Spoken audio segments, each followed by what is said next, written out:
We met, usual thing really, we just met in a nightclub in London. Instant attraction, got on famously, had a wonderful time together ever since, the last 15 years. Well, I did think he was a businessman, and I guess he is to some extent, but depends what you term as business, I suppose. When we have a wonderful life, we live in Marbella most of the year, we go down to the south of France in August. We have the boat in Porto Banús, best shops, best restaurants, best nightclubs. He's very well respected. We meet other people in the same business. He's obviously very welcome, very respected. And most of the places we go are either owned by him, one of his brothers, one of his associates. He always comes home, gives me wads of money.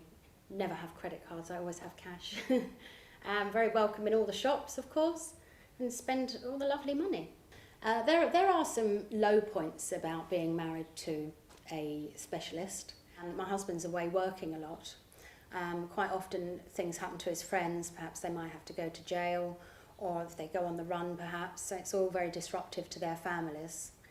We're almost like a big family. In some ways it's rather like the traditional mafia type of situation, that all the families all come together almost as one family.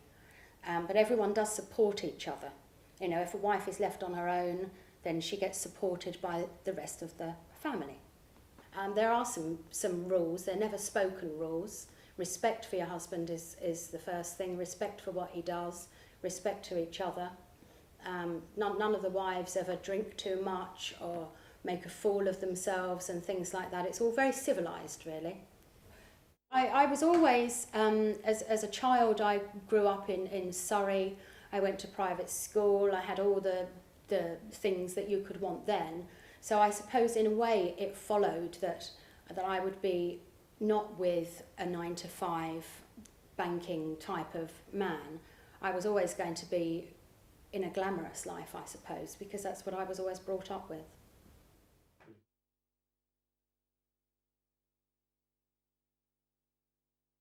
The day we decided, yes, we want to get married, was the best day of my life. And the worst, as it turns out, you know. The worst because he's left so many times since, for other women, other reasons, I don't know.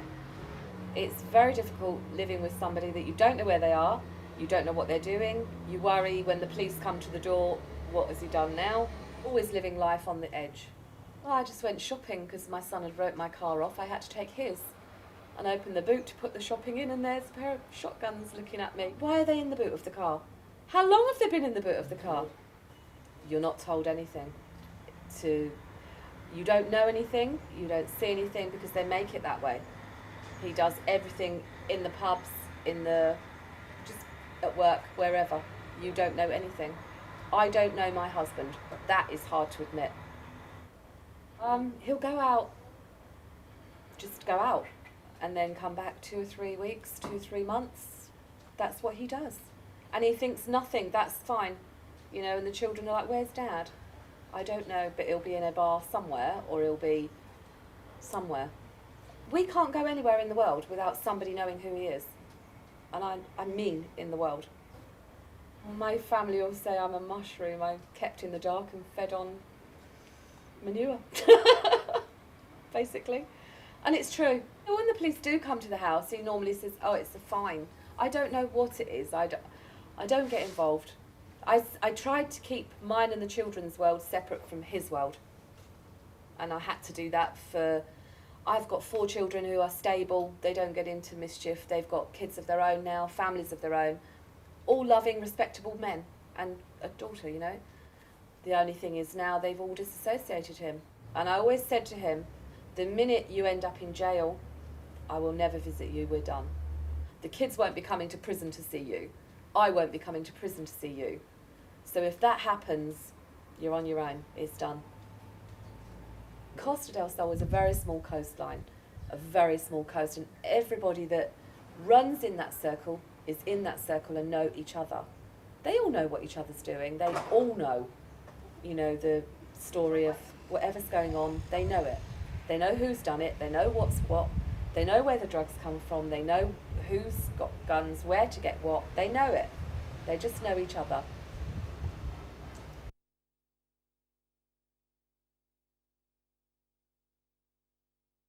being from California especially, I was very different from the other wives, gangster wives. I was a little girl from Garden Grove, and my life had been really quite simple, very normal. I was traveling through Europe for the first time. I'd been traveling for 3 months, and I was in some club called the City of Angels, strangely enough. And there he was, and I'd never seen anybody with dreadlocks before either, so that was very exciting. And just came up and started talking to him. And he said, "Do you want a beer?" And I said, "Yeah." We stayed the night together. Nothing happened. I was a really good girl, but we stayed the night together. And the next day, he just came in and blurted out. He goes, "I just got out of prison." I was like, "No, I should know this." I mean, not really. So that's what it turned out, that he'd only been out of jail for 2 weeks. He'd shot somebody. He was always the middleman. He never touched things. He never did anything small time. It was just meeting in, clandestine sort of places and, in the middle of the night and just crossing over and him taking his part and off he went. It was always wads and wads of cash. It was always crazy too. I mean, you'd go to a restaurant, it'd always be somebody's birthday. I'm just buying bottles of champagne after champagne and, there'd be about 20 people and, the bill would come to over $5,000 or something like that. And, nobody would even bat an eyelash, just all dip in their pockets and out would come wads and wads of, bills. It was just incredible. I went to Chicago and he was running from the police. He had been done for a gun crime, and there was a magazine clip in the back of this car that was sitting out in front of our house, which I think they'd been using, unbeknownst to me at the time, to keep things occasionally. But a girl, a friend of theirs, took the car to go do some laundry and drove horribly, got pulled over by the police, and they spun the car, found the magazine clip, and she gave him over immediately. So he had to run, and he was running for quite a while. But it was really fun at first, living in nice places, and I had an Alfa Romeo, and it was just loads of fun. But it progressively got worse. I could think of a couple people specifically that he was out looking for, and he might get a call, and they'll say, "Yeah, they spotted this guy down in this place." Actually, we had our daughter, and I wasn't very, very pleased with it. Actually, supposedly there was a bit of a chase with her in the car, and I was not pleased at all. No, I don't miss that lifestyle at all. But then I love my lifestyle here as well, and I'm probably, because I'm older, I don't think I'd have the stamina for it really at the end of the day. But it was all interesting. It was all part of it. But I mean, it's part of my my attitude towards life, anyway. As no regrets and just it's all it's all good book material.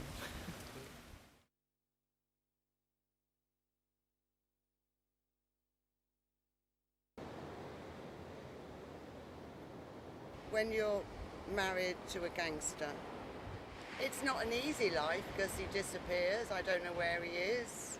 I don't know if he's coming back. Maybe he's going to get killed, maybe he's going to get caught, maybe he'll end up in prison. You don't know. And it's like living on a knife edge. But he usually comes home with some rather nice presents. I can go out and spend a lot of money on clothes. The bad side is, if things go wrong, he's not too happy afterwards. Well, you have this normal life, and people look at you, they come to your house, they have dinner, you go to restaurants, and you just say he's away on business. It's like living in two worlds. There is the normal world and there's the world of the wife of a gangster.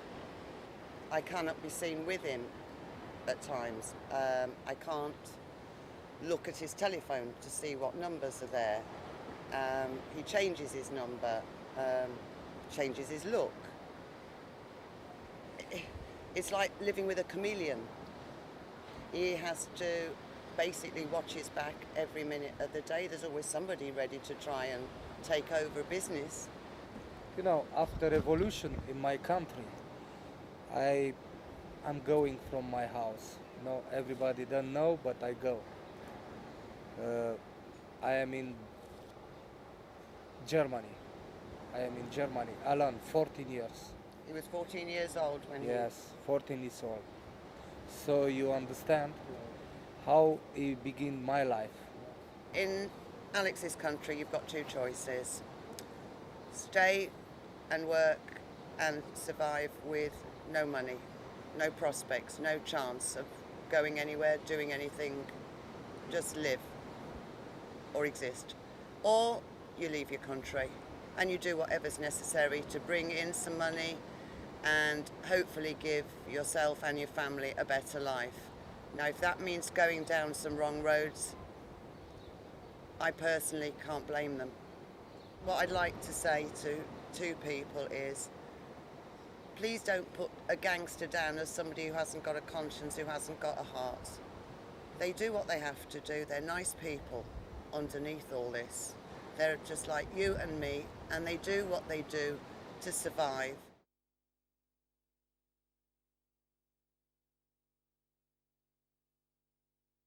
I think a lot of people who meet me think Gangster's Wife, blonde, was a lap dancer from Essex, probably not very bright. But then if you actually, people get to talk to me a bit more, they'll find there's a bit more substance to me than that.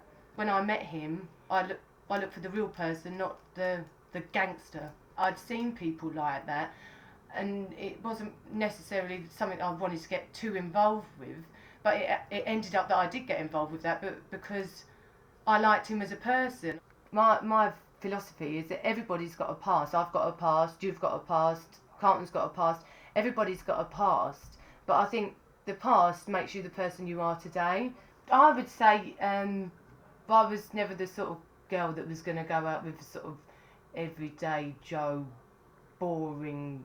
Yeah, I was always going to be someone who would want a bit more excitement than other people. If we were sort of going out for a big night out or something like that, then there is a little bit like we'll go probably in a nice car, and you'll get people will know him, and you get sort of go to the front and you get a nice table and stuff like that. So in that aspect, there are little perks and things like that, and you do get a little bit spoiled sometimes, I suppose, yes.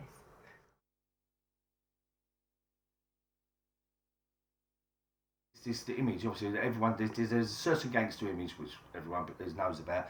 The look, the car, the nice looking girl on the arm, blonde, beautiful. Well, luckily enough I've got that, but it's not really that type of girl. She's not your typical gangster's wife, which was the main attraction. Obviously she did the things like the modelling, the pole dancing, lap dancer, very good at it as well, may I say, but also a girl with a brain, and that's really what touched me.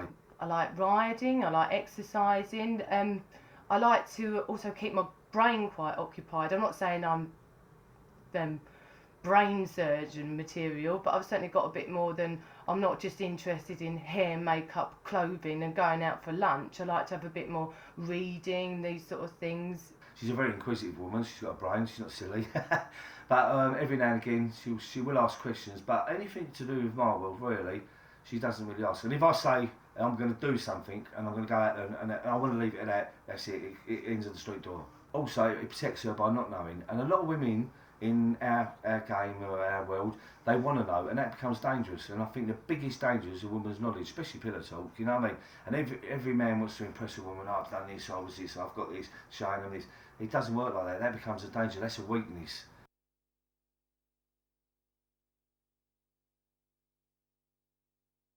That was about 5.5 years ago now, and he met me and kidnapped me basically for 2 days. Took me back to his house and locked the doors, and 2 days later I got home. And was anybody trying to find you during the 2 days? Yeah, I had about 40 missed calls, so... No, he's normally quite well behaved in the club, to be honest with you, with his temper and stuff. But yeah, he has got a very nasty temper. Normally, like anyone, his eyes goes and the steam sort comes out of his ears. I think like most men are like that anyway, aren't they? It's a macho thing, even though I can be quite a nosy cow sometimes. Yeah, generally it's a respect thing, and I just stay out of his business really. Oh, Lou's very romantic. We've had Lou doesn't. He does spoil me, but I mean we normally have about 5-7 holidays a year. Takes me all over to all different countries and stuff. America, Tenerife, Spain, Poland, Morocco. Where else have we been? So lots of different places. Yeah, our house, it's 10 bedrooms, it's got 3 bathrooms, it's a very large Victorian property. It's all been refurbished at the moment to be, because it's been a little bit run down, it's going to be refurbished back into its big humble mansion as it should be. Hopefully with a swimming pool, indoor jacuzzi, sauna room, etc. If I want to go shopping, he'll take me shopping. If I want a new car, if I nag into it so much, he'll go and get me a new car. I mean, the only thing that's quite, the big thing that stands out between me and Lou is obviously our age gap. There's like 20 years between me and Lou, which is, people might think that's quite strange. But yeah, I'm very young at heart. This is a young person's business. Yeah, I mean, so therefore, I've always had dolly birds around me, you know.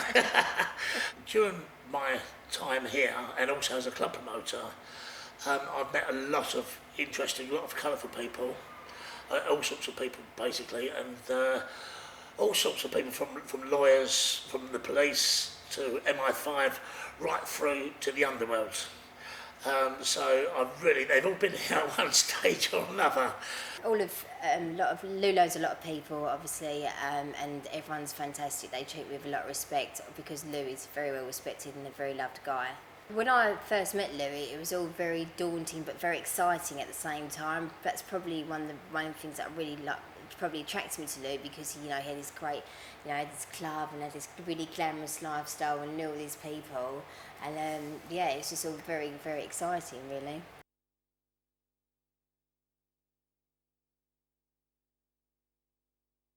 Most girls like the bad guy. I mean, that's... I know it's an old cliche, but it is true. Most girls like the bad guy. And the thing that I like about them is that they do wine and dine you, and they treat you nice. You go to lovely places. You get like the best Jimmy Choo shoes. Do you know what I mean? You get all that sort of stuff that other people can't offer you.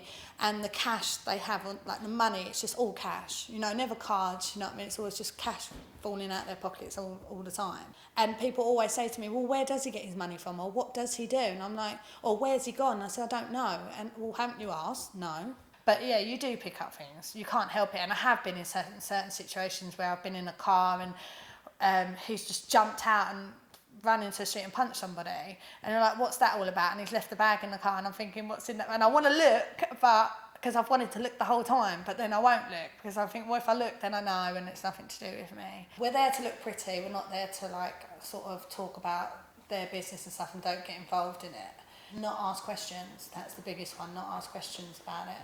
See, with me, it's not just the gangster sort of lifestyle. It's all that power sort of thing and that status, if I can say that. It's more about status, more like of an aura about them. I mean, there's a lot of girls that are not lucky like I am, and so they go in it just for the money, and that's why they chase them.